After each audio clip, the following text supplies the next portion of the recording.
Rupanya ni sebab kucing outdoor aku tak nak minum air. Ramai orang rasa letak air untuk kucing outdoor ni benda simple.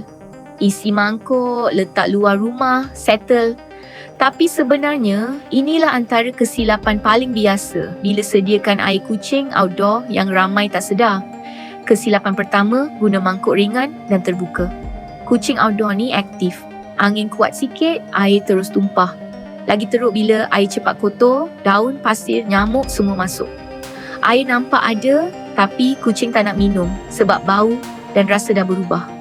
Kesilapan kedua, jarang tukar air. Ada yang fikir, alah masih penuh.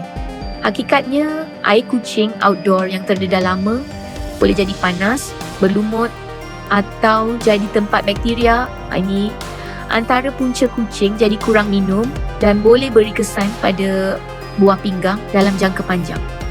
Kesilapan ketiga, letak air dekat tempat panas atau laluan semut. Kucing outdoor biasanya cari air yang sejuk, bersih dan selamat.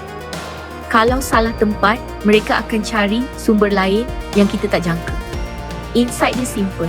Kalau kau bela ataupun selalu bagi makan kucing luar, cara sediakan air untuk kucing outdoor sama penting macam makanan.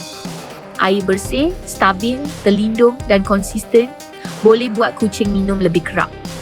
Kalau kau pernah buat salah satu ni, komen aku pun sama simpan post ni. Kalau kau jaga kucing outdoor ataupun nak educate orang lain,